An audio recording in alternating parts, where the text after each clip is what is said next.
Okay, so let's wrap up water pollution issues and talk about the human waste disposal problem or situation. Let's go with that situation. And how do we try to find ways to minimize potential exposure to pathogens from human waste?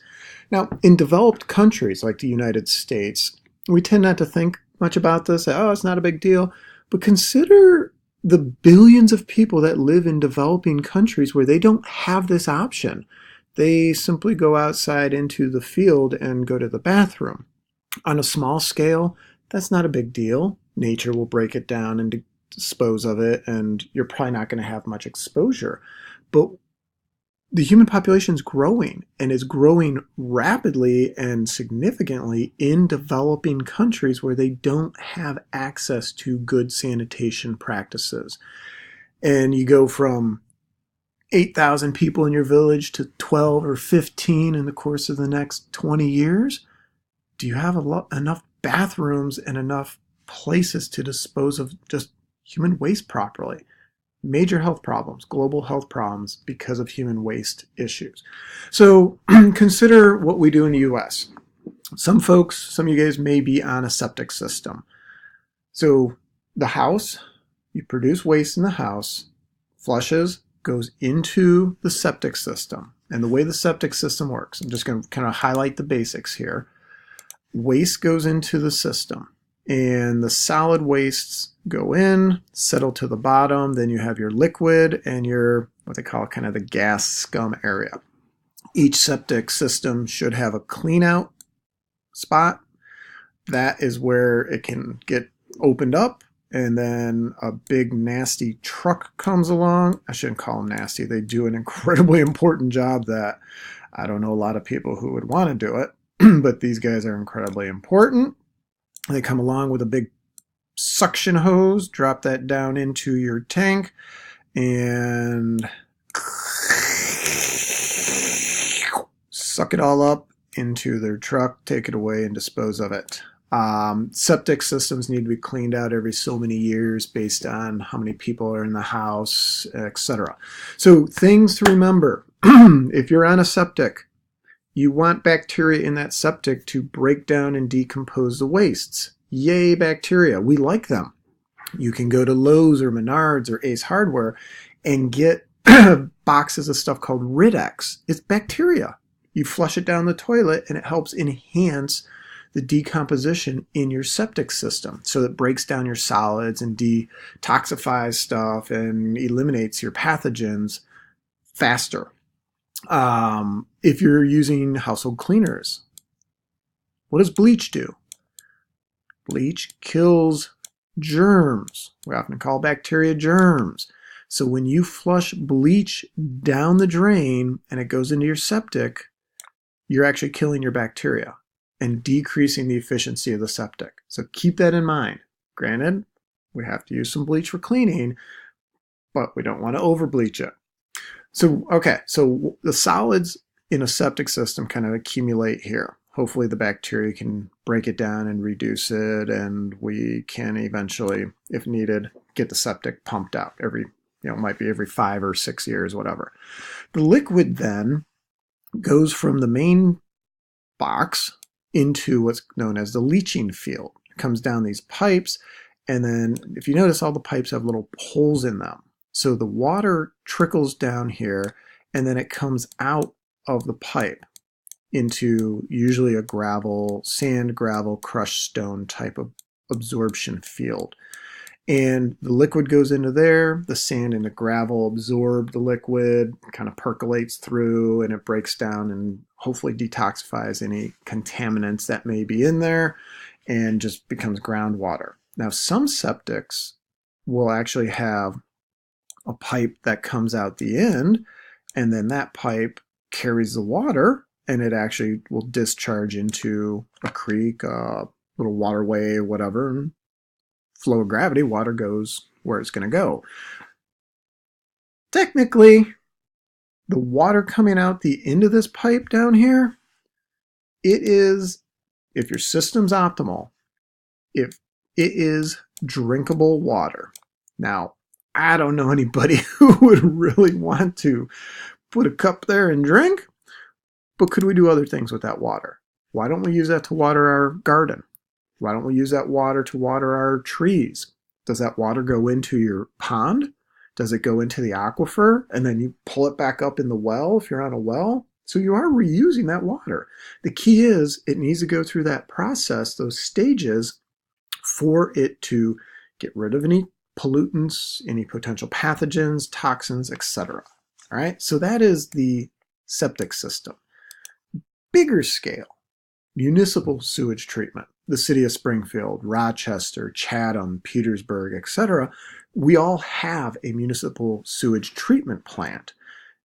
Depends on the size of the city or the town. Some are big, some are smaller, but they all work off of the same basic principles. 3-step treatment process. So 3-step again: primary, secondary, tertiary. All right? Follows the basic principles of what we're doing with a septic system, just a much larger scale. And the concern here, if you have a flood and this area here floods, this has got a lot of bad stuff in it. This area floods, does that stuff get washed out of the treatment facility? All right, but the way these work: primary treatment. All the stuff from the city collects and goes into the primary treatment step. This is where the solids are separated from the liquid. Now, a lot of times there's actually a grate. So the stuff comes in, goes through a grate. All the solids are accumulated up here. And then the water, the liquid, they call it effluent. The liquid all trickles through.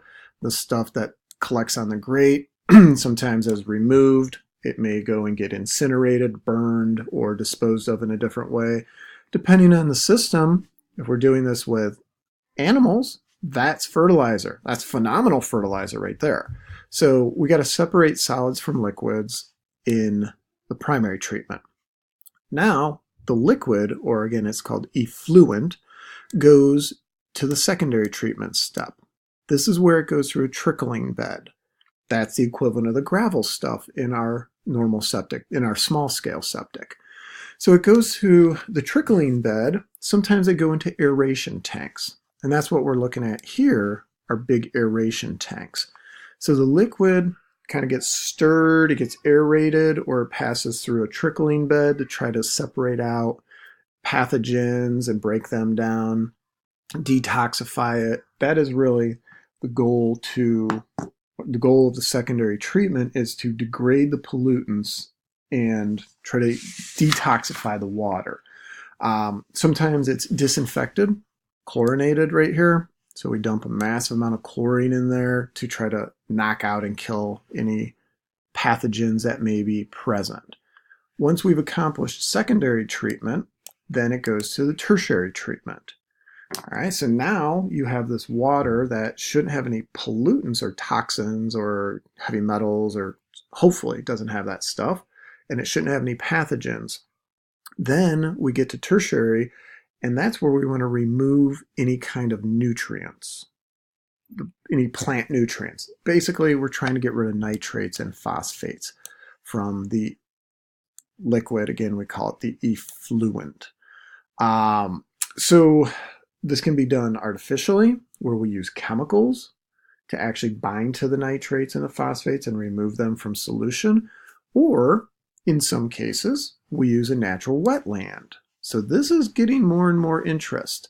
Years ago, you would see what they call lagoons around, or a lagoon near a house.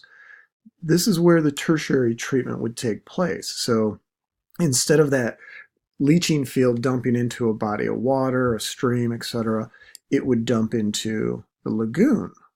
And that is where the nitrates and phosphates would get pulled out of the water. Algae would grow in here, and they'd just be these big, massive ponds or lagoons full of algae. You're not swimming in there, you're not fishing in there, but what it's doing is it's sucking out all those nitrates, phosphates, so that way it doesn't wind up continuing to move into the hydrological cycle and dump into the nearby stream or lake or any other body of water. So in a rural environment, these little lagoons, awesome. Big urban environments, it's a little more challenging because you have so much water, so much coming out of a municipal system that you need usually to go to the chemical route. But cities are, as city expansion is occurring, as urban sprawl is occurring, the planners are recognizing this, going, okay, we got to do something about this, and thinking about designing urban environments to incorporate these types of lagoons, or in some cases they use artificial wetlands. So there are ways to actually save a lot of money here. Natural or artificial wetlands are used. So your effluent goes into these things. It's more aesthetic, looks nicer, detoxifies stuff, gets rid of those nitrates, contains it in this environment. So those nitrates and phosphates are not flowing into the larger components of the hydrological system. Really cool thing, and this is something, I encourage you guys, check this out if this may be a future project for you, big moneymaker. Duckweed. You go, what the? Duckweed grows on top of ponds all over the Midwest. Duckweed loves nitrates and phosphates. So people are using this to remove nitrates and phosphates from aquatic systems. And like, awesome, we're cleaning the water, getting that stuff out. But then, here's the cool thing about duckweed. They're actually using it as animal feed. Scoop the duckweed out. Sometimes they're drying it, packaging it up. Now it's animal feed. Bonus, double win situation. Environmentally good, decreases pollutants, keeps water cleaner, and you make money off of this. Seems like a good all-around winning situation. So some really, really good things happening here. All right, so let's wrap it up by circling back to our Clean Water Act, 1972. Again, the goal there was to reduce discharge of, there were like 126 primary pollutants. Great job. This was actually a very successful bipartisan project, bipartisan bill, meaning both Republicans and Democrats agreed and worked together to get this to happen. Unfortunately, in today's political environment, it'd be difficult to see something like this happen now. But 72 it was established. It was updated in 77, again in 81, again in 87, and then kind of stalled out. Other little parts were modified and tweaked. But by and large, it's doing a pretty good job. But the reauthorization is contentious. It's kind of difficult. A lot of that is just, unfortunately, because of political differences, not the spirit of what this does. This protects us. This act protects people and keeps them alive. We want to have safe water for swimming, drinking, and fishing. That is the spirit of this law and this legislation. But there's challenges with funding issues and requirements that the law makes municipalities follow, but there's no funding. So there's lots and lots of challenges. And then there's new contaminants showing up, things we never heard of back in the 70s and 80s. So do those fall under this act? So good starting point, but we need to just keep working on it.